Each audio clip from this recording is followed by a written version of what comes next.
धर्म के क्षेत्र में समीचीन श्रद्धा का महत्व तो है ही,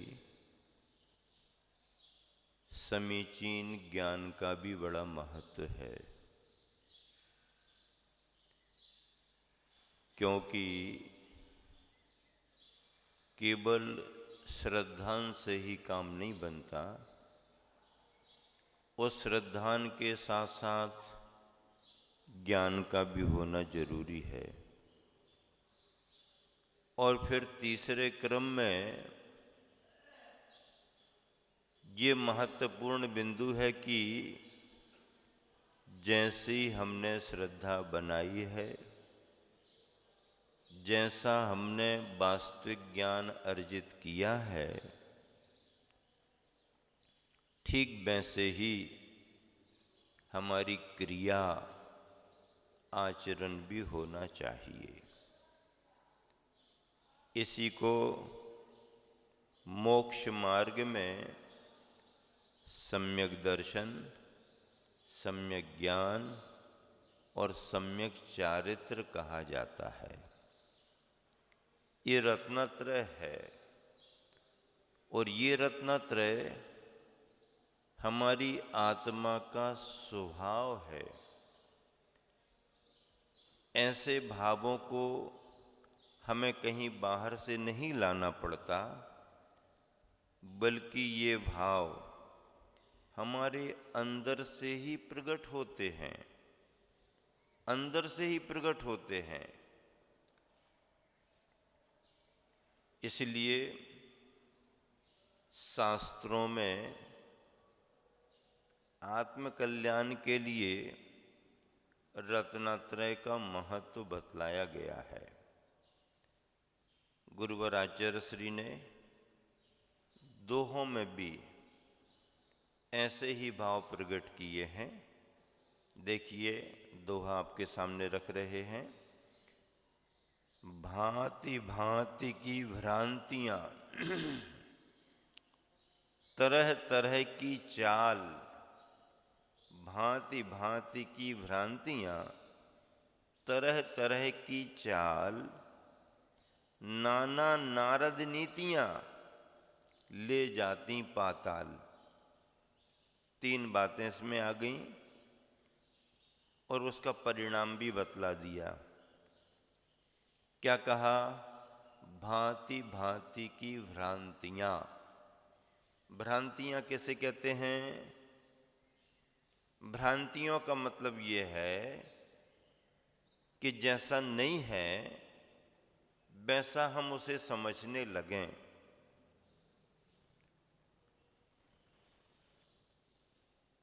इसी को मोक्ष मार्ग में सम्यक दर्शन और मिथ्या दर्शन के रूप में निरूपित किया गया। जो यथार्थ स्वरूप है उसको नहीं समझ पाना, इसका नाम मिथ्यात्व है।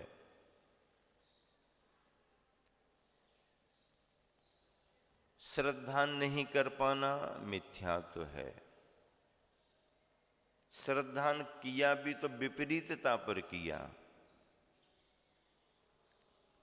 किसी बात को समझा भी तो उल्टा समझा। सांप को रस्सी समझ ली और रस्सी को सांप समझ लिया। अब अगर आपने रस्सी को सांप समझ लिया तो उससे भी घबराओगे, और सांप को रस्सी मान करके उठा लिया आपने तो आपको समझ में आ जाएगा कि क्या है। विपरीत श्रद्धान, तत्व के प्रति विपरीत श्रद्धान, इसका नाम मिथ्यात्व है। ये भ्रांति है। और भ्रांतियों में फिर 5 प्रकार के मिथ्यात्व बता दिए। उसके पहले 2 प्रकार के गृहीत और अगृहीत बता दिया। फिर 5 प्रकार के संशय, विपरीत, अज्ञान, एकांत, वैनिक, 5 प्रकार के संशय, विपरीत, अज्ञान, वैनिक और एकांत, ये 5 प्रकार के मिथ्या तो हो गए। और भी अनेक प्रकार के हो सकते हैं। 363 मतों की मान्यताओं को भी मिथ्या तो कहा। और जितने भी परिणाम हो जीव के विपरीतता को लेकर के, उतने भी प्रकार के मिथ्या तो हो जाते हैं। भांति भांति की भ्रांतियां मोक्ष के मार्ग में तत्व को न समझते हुए जो विभिन्न प्रकार की भ्रांतियां हैं, वो मिथ्यात्व की कोटि में आ जाती हैं। और फिर व्यवहारिक जीवन में भी तरह तरह की भ्रांतियां, सही समझ नहीं पाना। व्यवहारिक जीवन में भ्रांतियां कैसे आती हैं? किसी ने जरा सा भी कुछ कह दिया कि उन्होंने ऐसा किया, अब इसने सुना और धारणा बना ली कि किया। पूछताछ नहीं, चर्चा नहीं, सही जानकारी नहीं, और फिर धारणा ही नहीं बना ली, पब्लिसिटी करना भी शुरू कर दी। तो ये जो व्यवहारिक वातावरण बिगड़ता है, ये भ्रांतियों से, क्या कन्फ्यूजन कहते ना हैं? किसी के बारे में भी भैया हम तय नहीं कर पा रहे कि ये कैसे हैं, क्या है, करूं कि नहीं करूं, करूं कि नहीं करूं, कन्फ्यूज्ड रहते हैं बहुत से लोग, भ्रमित रहते हैं। तो ये सभी स्थिरता के अभाव में भांति भांति की भ्रांतियां, तरह तरह की चाल। अब चाल तो चलने में एक सी ही होती है, सभी चलते हैं, लेकिन चलने चलने के उद्देश्य अलग अलग हो जाते हैं। फिर बाहर से भी चाल में फर्क तो दिख ही जाता है, लेकिन बाहर की चाल से भी ज़्यादा फर्क उसके भावों की चाल में देखा जाता है। किस में देखा जाता है? भावों की चाल में। व्यक्ति अपने शरीर और अपने पैरों से, कभी उसकी प्रकृति से, कभी उसकी रुचि से, कभी कैसे, कभी रास्ते की मजबूरी से टेढ़ा मेढ़ा भले चले, लेकिन वो उतना टेढ़ा मेढ़ा नहीं होगा जितना व्यक्ति अपने विचारों से टेढ़ा मेढ़ा चलता है। और बाहर की टेढ़ी मेढ़ी चाल तो फिर भी पकड़ में आ जाती है, लेकिन विचारों की टेढ़ी मेढ़ी चाल जल्दी पकड़ में नहीं आती। इसी को गुरुवर आचार्य करे तरह तरह की चाल। इस पर मैं जब भी बोलता हूं तो ये पंक्तियां अवश्य बोलता हूं कि वे कौन थे जो टेढ़े मेढ़े रास्तों पर भी सीधा चला करते थे। वे कौन थे जो टेढ़े मेढ़े रास्तों पर भी सीधा चला करते थे। गजब तो ये है कि आज लोग सीधे साधे रास्तों पर भी टेढ़ा मेढ़ा चला करते हैं। पुराने जमाने में रास्ते टेढ़े मेढ़े थे, लेकिन चलने वाले महापुरुष सीधे थे। रास्ते टेढ़े मेढ़े, चलने वाले सीधे। आज के समय में क्या हो गया? रास्ते सब सीधे, सरपट, डबल, 4, 6, दौड़ लगाओ, कितनी लगाना है लगाते जाओ। आज के समय रास्ते सपाट सरपट सीधे हैं, लेकिन उन रास्तों पर चलने वाले सीधे साधे नहीं हैं। महापुरुष वो कहलाते हैं जो टेढ़े मेढ़े रास्तों पर भी अपने स्वभाव से सीधे सीधे चलते हैं और सभी को सीधा सीधा चलाते हैं। लेकिन अपन जैसे संसारी प्राणी महापुरुष थोड़ी हैं, अपन तो संसारी प्राणी हैं। तो संसार में जो भी अभी है और फिर अपने अपने स्वभाव के संसारी प्राणी हैं, तो ये तो सब पंचम काल में सीधे साधे रास्तों पर भी टेढ़ा चला कर रहे हैं। टेढ़ा चलने का मतलब क्या? विचारों में एक रूपता नहीं। एक व्यक्ति बहुत दिन से प्रतीक्षा कर रहा था, संतान नहीं थी उसके पास। तो किसी ने कह दिया कि भगवान की भक्ति करो और कुछ वहां पर दान दक्षिणा दो, दान दक्षिणा दो, तुम्हारा काम बन जाएगा। उसने सभी से पूछताछ की तो किसी ने कहा कि कुछ सोना अर्पण कर दो। क्या करें? सोना सोना, चांदी चांदी, चांदी सोना, कुछ तो देना पड़ेगा, कुछ तो देना पड़ेगा। ठीक है, करते हैं। फिर उसने, भगवान हमारी मनोकामना की पूर्ति हो जाए तो हम आपके चरणों में सोने की टोपी चढ़ाएंगे। वहाँ छत्र की बात नहीं थी, वो वैसे वाले भगवान थे। तो उसने कहा हम सोने की टोपी चढ़ाएंगे। बढ़िया है। उसका पुण्य फला, संतान प्राप्त हो गई। अब जब संतान प्राप्त हो गई तो लोगों ने कहना शुरू किया, भैया जो बोल के आए थे चढ़ाओ। अब जब वो बोल के आए थे चढ़ाओ सुना उसने, तो उसका सिर गर्म होने लगा। अरे सोने की टोपी और सोना इतना महंगा, ऐसा वैसा, कितना लगेगा, क्या लगेगा? अब उसकी बुद्धि व्यापारिक सामने आ गई।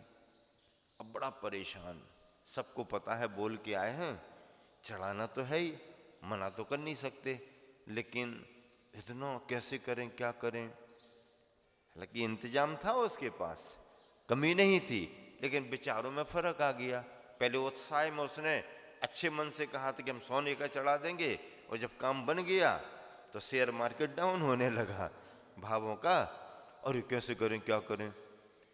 फिर उसे परेशान देख करके किसी ने पूछा, भाई सब क्यों परेशान हो? ऐसी ऐसी बात है, ये है। अच्छा तो तुम्हारा भाव क्या है? नहीं, अब तो देने का भाव नहीं हो रहा। देने का भाव नहीं हो रहा तो तुमने बोला है तो कुछ ना कुछ तो करना पड़ेगा। अब आप ही बताओ रास्ता क्या है? तो उसने रास्ता निकाला। अपने बेटे का नाम उसने सोना रखा। बेटे का नाम क्या रखा? कौन आया है? सोना आया है। कौन आया है? सोना है। मनोकामना की पूर्ति हुई। कौन आया? सोना। और उस सोने बेटे को उन्होंने एक सस्ते से कपड़े की टोपी बना दी। सस्ते से कपड़े की टोपी बना दी, कुछ दिन पहना दी, और फिर गांव वालों को बुला के कहा कि भैया मैं जो बोल करके आया था उसे पूरा करने जा रहा हूं। सोने की टोपी चढ़ाने की बात थी, भगवान की कृपा से सोना हो ही गया है, अब इसकी टोपी चढ़ाने। अब ये क्या हो गया? इसे क्या कहते हैं? तरह तरह की चाल। मन में हो सो बचन उचरिए, बचन हो सो तन सो करिए, करिए सरल तिहु जोग अपने देख निर्मल आरसी। वो तो अपन पर्यूषण में करेंगे, वो तो पर्यूषण के लिए है, बाकी समय के लिए नहीं है। क्या क्या अरुण भाई? ये सब काम पर्यूषण में 10 दिन कर ली, साल भर को फ्री हो गए, 10 धर्म हो गए पूरे। 10 धर्म केवल पर्यूषण के लिए नहीं है, 10 धर्म तो साल भर के लिए है, हमेशा के लिए है। 10 धर्म का पालन हमेशा के लिए है। लेकिन मन में, वचन में ये जो अंतर आता रहता है व्यवहारिक जीवन में, इसी को क्या कहा गुरुवर ने? तरह तरह की चाल। अब तरह तरह की चाल है, तरह तरह की चाल। तो अपने गुरुवर आचार्य श्री क्या कहते, तुम भले ही दूसरों को छलो, लेकिन जब भी छाले पड़ेंगे तो तुम्हारे अंदर ही पड़ेंगे। तुम छलो किसी को, छाले तुम्हारे अंदर ही पड़ेंगे। तरह तरह की चाल, नाना नारद नीतियां। अब नारद शब्द आ गया। नारद किसे कहते हैं? नारद, श्रीमन नारायण नारायण। 2 4 8 दिन अगर शांति हो गई तो उनको लगता है यार मामला ठंडा सा दिख रहा है, कुछ गरमाओ। और नारद जी अपने यहाँ का वहाँ, वहाँ का वहाँ करके और बस एक तरफ बैठ करके देखने लगते हैं। अच्छा, वो शुरुआत भी कराते हैं और फिर निपटारा कराने भी जाते हैं। दोनों तरफ से उनके मजे हैं। यहाँ तो उनको भिड़ा दिया और जब लड़ झगड़ने लगे समझाने को जाएंगे, नहीं भाई ऐसा नहीं है, नहीं भाई ऐसा नहीं है, नहीं भाई ऐसा नहीं है। नारद जी का स्वभाव, सलाका पुरुषों में, महापुरुषों में नारद जी का भी नाम आता है ना, महापुरुषों में नारद। तो ये सभी घूमने फिरने वाले मनमौजी स्वभाव के। अच्छा, ऐसे हर किसी को वो नहीं करते हैं। उनके मान सम्मान में किसी ने कमी कर दी, उनकी अनदेखी कर दी। उन्हें ऐसा लगा कि हमारा यहां महत्व नहीं समझा जा रहा। तो फिर देखो अब हमारा महत्व, तुम क्या समझते हो? हमारा महत्व नहीं समझ रहे तुम, अब हमारा महत्व समझ लो।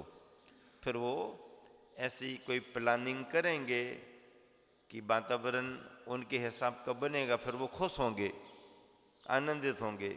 और पहुंच करके फिर जब वो सब परेशान से दिखेंगे तो फिर सबका समझौता कराएंगे और फिर अपना अपना महत्व, आप समझ गए ना, आप मैं कौन हूं, मैं कौन हूं, समझ गए ना, ऐसा अपना कराते हैं। तो नाना नारद नीतियां, लेकिन परिणाम क्या है? ले जाती पाताल। पाताल यानी अधोगमन, नरकायु के आश्रय में ये कारण बनते हैं। क्या बनते हैं? भांति भांति की भ्रांतियां, तरह तरह की चाल, नाना नारद नीतियां, ले जाती पाताल। इन सब में दुर्भावना और छल कपट दिखता है।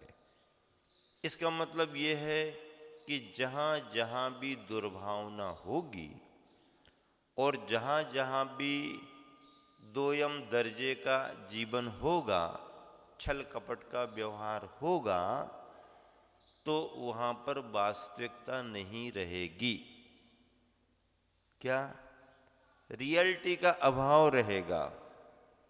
हाँ, और अगर तुम्हारे पास वास्तविकता नहीं है तो फिर तुम अपने स्वभाव से बहुत दूर हो।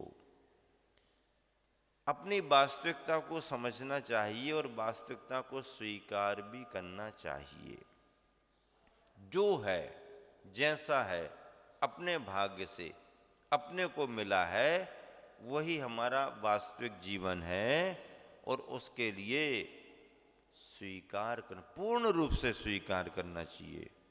हाँ, ऐसा नहीं थोड़ा सा, थोड़ा नहीं, नहीं, पूर्ण रूप से उसको स्वीकार करना चाहिए। इस तरह से आचार्य श्री ने भी दोहों में देखो कितने अच्छे भाव, भ्रांतियों के बारे में बता दिया, चाल के बारे में बता दिया और फिर नीतियों के बारे में बता दिया। क्या है इसकी समरी, सारांश क्या है? क्या सारांश निकला इसका? कि अगर तुमने अपने मन में तरह तरह की भ्रांतियां पाली, मन में कुछ, वचन में कुछ और व्यवहार में कुछ तरह तरह का आपने कार्य किया, कुटिलता के साथ और विभिन्न नारद नीतियों से एक दूसरे को उलझाया, तो सामने वाले का कुछ हो या ना हो, तुम्हारा बिगाड़ पक्का है। ये सारांश। अगला देखो क्या दोहा है। पानी में क्षमता कहाँ, पानी में क्षमता कहाँ, मिला सके नहीं, मानी में क्षमता कहाँ। मान कसाय से जो प्रेरित हो ऐसा मानी प्राणी, तो मानी में क्षमता कहाँ, मिला सके गुण मेल। और पानी में क्षमता कहाँ, मिला सके घृत तेल। एक जगह पानी का उदाहरण है, एक जगह मानी प्राणी को सामने खड़ा किया। मानी प्राणी और सामने गुण और गुणवान है। इधर पानी है और इधर क्या रखा, घी तेल रख दिया। अब पानी के साथ अगर दूध की बात करते या दूध के साथ पानी की बात करते, तो दूध और पानी तो मिक्स हो जाते। लेकिन बात किसकी की गई, पानी और तेल की बात की गई। अब पानी की प्रकृति अलग और तेल की प्रकृति अलग है। आप घी को गर्म कर लो, लिक्विड बिल्कुल तरल हो गया। अब उस तेल को अगर आपने पानी में डाला तो क्या स्थिति बनेगी, तेल घी मिक्स नहीं होगा। किसी भी तरह का ऑयल तेल आप पानी में डालो, वो मिक्स नहीं होगा, ऊपर ऊपर ही रहेगा। तो पानी और तेल का कोई मेल नहीं है। समझ लो ये विजाती हैं, इनकी कुंडली कभी मिलने ही वाली नहीं। आप कितनी कुंडली मिला बाबुल की दुआओं के लिए क्यों भाई, बागड़ में बहुत फेमस है ये सब हैं? बाबुल की दुआएं लेने के लिए आप कितनी कुंडली मिलाओ, इनकी कुंडली मिलने वाली नहीं। आज खांदू कॉलोनी से मालवीय परिवार आया है, बागड़ राजस्थान से। ये सब बहुत मजे लेते रहते थे चतुर्मास में सबका। ये इनका तालमेल नहीं है, पानी और तेल का कभी तालमेल नहीं है। तालमेल तो दूध और पानी का बनेगा, और मानी का, गुणवान का गुणों के साथ तालमेल नहीं है। मानी और गुणों को ग्रहण करे, संभाली नहीं। गुणों को कौन ग्रहण करेगा, कोई विनम्र व्यक्ति करेगा, धर्मात्मा व्यक्ति करेगा, जिसके मन में सेवा की भावना है वो करेगा। मानी गुणवानों को पसंद नहीं करता। किसको पसंद करता है, जो उसके लिए और हवा देता रहता है, फुग्गे को उसका और फुलाता रहता है, वो उसको पसंद करता है। गुणवानों को पसंद नहीं करता। खाते गांव वाले भी आए हैं, दीपक पाटनी परिवार सहित। और यहाँ पानी गांव वाले, पानी की चर्चा चली, पानी गांव वाले आ गए। बताओ हैं क्यों चांदीवाल, ठीक है ना। खाते गांव वालों को देख के खुश हो रहे हैं। सभी आएंगे, कुंडलपुर के बड़े बाबा के दरबार में क्यों नहीं आएंगे। यहाँ के दरबार से किसी को निमंत्रण देने की जरूरत नहीं पड़ती है, बल्कि लोग स्वयं पता लगा लगा करके आने लगते हैं। ये तो किसी शहर गांव बस्ती में चतुर्मास हो रहा हो तो वहां से निमंत्रण भेजने की जरूरत पड़ती है समाज के द्वारा। हमारे यहाँ चतुर्मास हो रहा, आप सब सादर आमंत्रित हैं। यहाँ चतुर्मास हो रहा है, लेकिन दरबार किसका है, बड़े बाबा का दरबार है।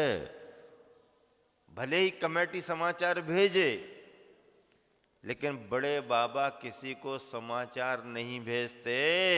दुनिया के लोग बड़े बाबा का समाचार लेने आते हैं, क्या चल रहा है, कैसा चल रहा है। दिव्य दरबार में कैसी प्रभावना हो रही है।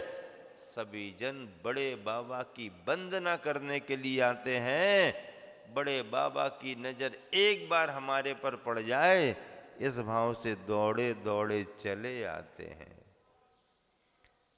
गुरुवर आचर्षी ने कैसा दोहा लिखा, मानी में क्षमता कहाँ, मिला सके गुण मेल। कमलेश भैया क्या सुन रहे नहीं? अपने गुरुजी ने क्या लिखा, बड़ा भगत खूब सेवा करी गुरुजी की है। क्या लिख रहे अपने गुरुजी, मानी में क्षमता कहाँ। अहंकारी व्यक्ति में, जिसमें स्वयं धर्म नहीं है, वो धर्मात्माओं को क्या पहचानेगा। जिसमें स्वयं गुण नहीं है, वो गुणों की पहचान क्या करेगा। मानी में क्षमता कहाँ, मिला सके गुण मेल। गुणों का मेल कहाँ कर पाएगा वो। पानी में क्षमता कहाँ, मिला सके घृत तेल। अब अगर किसी को आश्रय देना है तो अपने अंदर क्षमता बढ़ाना पड़ेगी। अपने अंदर क्षमता होना चाहिए ना। आकाश द्रव्य ने शेष सभी द्रव्यों को, पांचों द्रव्यों को स्थान दिया। आकाशस्यावगाह तत्वार सूत्र में लिखा, आकाश द्रव्य ने अन्य द्रव्यों के लिए अपने में जगह दी, अवगाहन दिया, स्थान दिया। तो आकाश में क्षमता थी, तब उसे उन्हें स्थान दिया। फिर दूसरी बात, उन द्रव्यों में अवगाहित होने की क्षमता भी थी। आकाश में बनी रहे क्षमता स्थान देने की, पर स्थान पाने वाले की क्षमता ना हो तो स्थान मिलेगा कैसे। आकाश द्रव्य में अवगाहित करने की क्षमता है और बाकी के द्रव्यों में अवगाहित होने की क्षमता है। दूध में पानी को मिलाने की क्षमता है, तो पानी में दूध में घुल मिल जाने की भी क्षमता है। प्रशंसा दूध की भी होगी तो प्रशंसा पानी की भी होगी। हम अपनी उदारता का परिचय दें भी, हम चाहें भी कि सभी अच्छे और ऐसा वैसा सभी को स्थान, सभी को ये, लेकिन सामने वाले की ही अगर योग्यता नहीं होगी तो हम अपना भाव बना करके भी क्या कर सकते हैं। इसीलिए बड़ों के मन में बड़प्पन का भाव आना चाहिए, तो छोटों के मन में लघुता का भाव भी आना चाहिए। अगर छोटों के मन में लघुता का भाव नहीं आया तो बड़े के पास जाकर के भी उसको कोई लाभ नहीं। और बड़े के मन में अगर छोटे को अपनाने का भाव नहीं आया तो बड़े होने का महत्व क्या है, मतलब क्या है। इसलिए बड़े में उदारता का भाव आना चाहिए और छोटे में लघुता, विनम्रता का भाव आना चाहिए। दोनों का काम बन जाता है। इसी को सम्यक दर्शन का परिणाम कहते हैं। बड़े के अंदर उदारता का भाव आए। वसुधैव कुटुंबकम, वसुधैव कुटुंबकम, ये किसके मन में आता है भाव वसुधैव कुटुंबकम? जो उदार हृदय वाले होते हैं। सारा संसार ही हमारा परिवार है, इतनी विशाल भावना। और फिर लघुता का भाव आए तो सब कुछ करने के बाद भी, किया सब कुछ है लेकिन फिर पीछे हो गए, भैया मैंने तो कुछ नहीं किया, आप सबके सहयोग से हो गया। ऐसा लघुता का भाव आना, उदारता का भाव आना और लघुता का भाव आना, यही मोक्ष का मार्ग है। मोक्ष का मार्ग क्या है? बड़ों में उदारता का भाव आना चाहिए, और जो छोटे हैं, अब छोटे कौन है? अपने को छोटा कौन मान रहा? आज के समय में कोई अपने को छोटा मानता क्या? हम किसी से कम नहीं, हम किसी से कम नहीं। आज अपने आप को छोटा कौन मानने को तैयार है? छोटा मानो या ना मानो, सब बड़े हैं, स्वभाव में सब बड़े हैं, सबके अंदर भगवान बनने की क्षमता है, सब बराबर है। लेकिन फिर भी गुणों को पाने के लिए लघुता का भाव आना बहुत जरूरी है। लघुता का भाव आए बगैर प्रभुता की प्राप्ति नहीं होती। लघुता का भाव प्रभुता को प्राप्त कराने वाला माना गया है। तो ऐसे पानी और दूध का उदाहरण जब भी आता है तो दूध पानी को मिला लेता है और पानी दूध में घुल मिल जाता है। फिर परिणाम क्या निकलता है? जब दूध ने पानी को शरण दे दी तो पानी भी पानीदार था ना, ऐसा थोड़ी है। हाँ, आदमी पानीदार हो या ना हो, पानी तो पानीदार है ही ना। इंसान को भी पानीदार होना चाहिए, लेकिन पानी तो पानीदार था।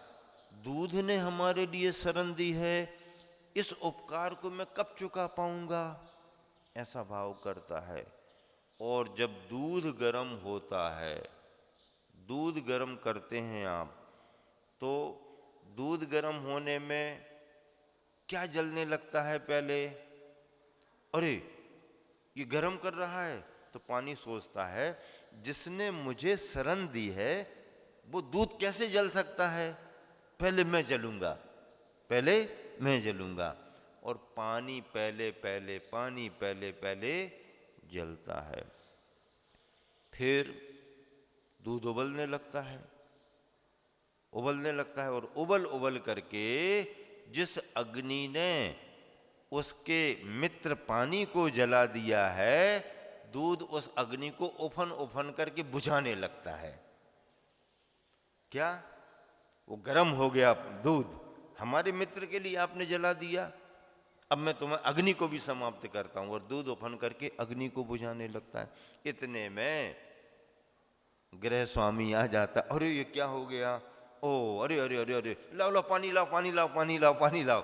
और जैसे ही पानी उसके अंदर गया, दूध कहता बस अब हमें कुछ नहीं करना, हमारा पानी दोस्त आ गया ना, दोस्त आ गया हमारा, अब हमें कुछ नहीं करना। और दूध शांत हो जाता है। दूध को क्रोध क्यों आया? क्योंकि उसके मित्र को आपने समाप्त कर दिया। और जैसे ही उबलते हुए दूध में उसके मित्र पानी को डाला, शांति धारा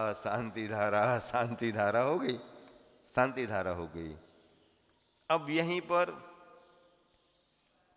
तेल पानी के पास गया और पानी ने कहा ठीक है आप आ गए हो, कोई बात नहीं, हम आपको स्थान दे देते। और पानी ने स्थान दिया, तेल डाला, तेल मिक्स नहीं हुआ, दूध में पानी तो मिक्स हो गया था। अपना अस्तित्व तो खत्म, दूध ही दूध देखेगा, क्योंकि शरण तुमने दी है ना। अब पानी में तेल गिरा तो तेल ने क्या कहा? नहीं, मैं कैसे मिक्स हो जाऊं, मैं अपना अस्तित्व बना के रखूंगा। और पानी के सिर पर बैठ गया। अब जब पानी गर्म होने की स्थिति आई तो किसे पहले बाहर होना पड़ा? अगर पानी गर्म करने लगे तो तेल जितना रहता है वो पहले जलता है, खत्म होता है, और पानी ज्यों का त्यों बचा रहता है। पानी ने तेल को स्थान दिया, शरण दी, लेकिन उसमें लघुता का भाव नहीं आ पाया, बल्कि पानी के सिर पर बैठ गया। अब पानी के सिर पर बैठ गया, खत्म काम। बड़ों में उदारता का भाव आना और छोटों में लघुता का भाव आना, यही मोक्ष का मार्ग है। एक गुरु नहीं चाहता कि शिष्य मुझे नमस्कार करे, गुरु के मन में कदापि भाव नहीं होता कि शिष्य मुझे नमस्कार करे। लेकिन शिष्य के मन में अगर ये भाव नहीं आया कि ये मेरे गुरु हैं, इनकी विनय करना जरूरी है, इन्हें नमन करना जरूरी है, तो वह अपने शिष्यत्व को समाप्त कर देता है। शिष्य वही है जो अपने गुरु को गुरुतर मान करके चले। गुरुतर, गुरु ही नहीं, गुरुतर, महानतम मान करके चले, वही शिष्य लघुता का भाव वाला होता है। गुरु नहीं चाहते लेकिन शिष्य चाहता है। गुरु नहीं चाहते कि मैं आशीर्वाद दूं, लेकिन शिष्य चाहता, क्या चाहता है शिष्य? कि मुझे गुरु की कृपा मिलती रहे, मुझे गुरु का आशीर्वाद मिलता रहे। गुरु क्या चाहते हैं?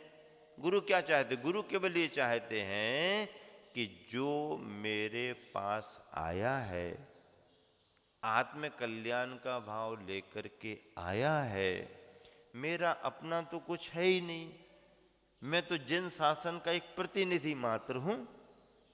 मेरा अपना क्या है? मेरी कंपनी थोड़ी है, मैं कंपनी का मालिक थोड़ी हूं। कंपनी तो भगवान की है, मैं तो उनका प्रतिनिधि, एजेंट हूं। क्या हूं? क्या हूं? मैं तो कंपनी का एजेंट हूं।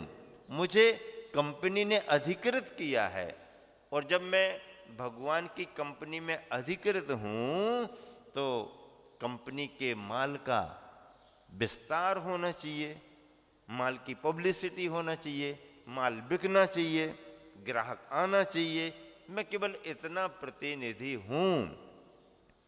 मोक्ष मार्ग ऐसे ही चलता है। आचार्यों की परंपरा से, गुरुओं की परंपरा से मोक्ष मार्ग चला आ रहा है। कोई भी गुरु आचार्य अपने आप को सर्वे सर्वा नहीं मानता। वो तो जिन शासन के प्रतिनिधि हैं, उन्हें दायित्व मिला है, वो अपना दायित्व निभा रहे हैं, अपना कर्तव्य पूरा कर रहे हैं, और आने वाले भविष्य जनों को मोक्ष मार्ग पर आगे बढ़ा रहे हैं। ये गुरुओं का, आचार्यों का कार्य है। आने वालों के लिए क्या चाहिए? विनम्र भाव से आग्रह वहीं छोड़ करके आओ। अहंकार, मंदिर में प्रवेश करने के पहले पैरों में जो पहने रहते उतार के आते ना, क्या पैरों में पहन करके जो भी आप आए हो, मंदिर की सीढ़ियां चढ़ने के पहले ही उन्हें उतार देते कि नहीं? तो जैसे पैरों के पहने हुए आप अपने साधनों को मंदिर की सीढ़ियां चढ़ने के पहले ही उतार देते हो और हाथ पैर धो लेते हो, उसी तरह अपने अहंकार को भी वहीं छोड़ो, अपने आग्रह भावों को भी वहीं छोड़ो, और अपनी बहुत सारी उम्मीदें, अपेक्षाओं को भी वहीं छोड़ करके आओ। खाली होकर के आओगे तो यहां से भर करके जाओगे, और भर करके आओगे तो भरे में कुछ भरने वाला नहीं है। खाली होकर के आओगे तो यहां से, इस दरबार से भर करके भरे पूरे जाओगे। और पहले से ही आपका भरा हुआ है क्या? मोबाइल पहले ही से भरा हुआ है। अब बड़े बाबा की फोटो निकाल लो, अब पहले ही से वो कह रहा है कि भरा हुआ है, कुछ जगह ही नहीं है, जगह ही नहीं है, भरा हुआ है। तो ऐसे करते रहो, खट खट खट कर, कुछ भी नहीं आने वाला। अरे आई नहीं रही फोटो, अरे वो कह रहा भरा हुआ है पहले से, डिलीट करो डिलीट करो डिलीट करो। तो थोड़ा सा डिलीट करो, खाली जगह होगी तब तो भरोगे। आप अपने अंदर के विभाव भावों को डिलीट करो, बाहर ही निकाल दो, और खाली होकर के आओ तो इस दरबार से आप भरे भरे भरे भरे भर करके जाओगे, और जिंदगी आपकी भरपूर बनी रहेगी। आप सभी के लिए, उपस्थित सभी से बड़ा पुरुषार्थ है, आपका बड़ा भाग्य है कि आप अपने पुण्य योग से क्षेत्र की वंदना कर रहे, और अभिषेक शांति धारा के पहले यहाँ पर आपको प्रवचनों का लाभ भी मिल गया, बहुत अच्छा। प्रातःकालीन बेला में थोड़ा स्वाध्याय होना चाहिए, धर्म की चर्चा होना चाहिए, इससे वैचारिक खुराक मिल जाती है। हारे थके दूर दराज से आते हैं ना, अब तरोताजा हो गए, अब आपका सारे धर्म के कार्यों में मन लगेगा। और सारांश क्या पकड़ में आया कि अहंकार, आग्रह, अपेक्षाएं, उम्मीदें जितनी भी हम लेकर के आते हैं उन सबको पहले छोड़ो, खाली करो, और खाली होकर के जाओगे तो इस दरबार में आपको भरा पूरा सब कुछ माल खजाना मिलेगा। महावीर भगवान की जय। बोलिए वात्सल्य वारधि ज्येष्ठ निर्यापक श्रीमंड